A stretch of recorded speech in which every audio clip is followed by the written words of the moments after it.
श्री गणेशाय नमः. श्री स्वामी समर्थ. जय जय स्वामी समर्थ. स्वागत आहे तुमच्या आजच्या नवीन व्हिडिओमध्ये. तर आज आपण बघणार आहोत गणपती का बसवतात. आपण सगळे दरवर्षी गणपती बसवतो, पण का बसवतो याचे कारण कोणालाही माहिती नाही.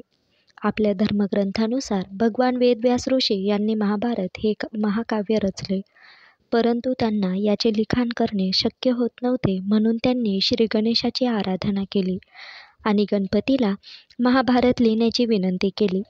त्यावेळी गणपतीने होकार दिला. हे लिखाण दिवसरात्र चालले आणि त्यामुळे गणपतीला थकवा आला आणि शरीरातील पाणीही वर्ज्य झाले. अशावेळी गणपतीच्या शरीराचे तापमान वाढू नये म्हणून व्यास यांनी श्री गणपतीला मृत्तिकेचे म्हणजे मातीचे लेपन केले आणि भाद्रपद शुक्ल चतुर्थीला गणपतीची यथासांग पूजा केली.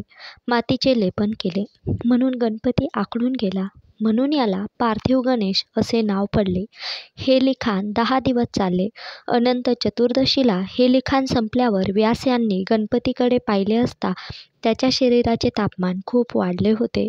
हे तापमान कमी होतच नव्हते आणि गणपतीच्या अंगावरची माती निघावी म्हणून व्यासांनी गणपतीला पाण्यात विसर्जित केले.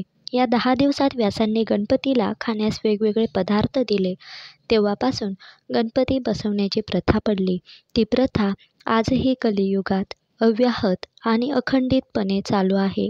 श्री गणेशाची कृपा आपल्यावर सदैव राहो ही श्री गणेशोत्सवानिमित्त माझी श्री गणेशास प्रार्थना आणि आपण सर्व भक्तास हार्दिक शुभेच्छा. तयारी बाप्पांच्या आगमनाची अशी असावी. गणेश मूर्ती स्थापनेपूर्वी या गोष्टींकडे अवश्य लक्ष द्या. गणेशोत्सव जवळ आल्यावर आपल्या मनात अनेक प्रश्न उपस्थित होतात. यावर्षी कसे आणि काय तयारी करावी बाप्पांच्या आगमनासाठी. सगळ्यात महत्त्वाचं म्हणजे बाप्पांची मूर्ती कशी असावी. चला तर मग पाहू मूर्तीबद्दल. श्री गणेशाची मूर्ती घेण्यासाठी घराबाहेर पडताना डोक्यावर टोपी घालून घराबाहेर पडावे. घरी आणण्यासाठी गणपतीची मूर्ती 9 इंचाची किंवा 1 फुटापेक्षा जास्त उंचीची असू नये.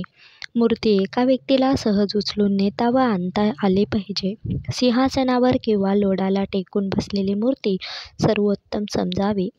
गणपतीची सोंड उजवीकडे नसावी. उजव्या सोंडीच्या गणपती उपासनेमध्ये कडक सोवळ्याची आवश्यकता असते. या सोवळ्याचे पालन करणे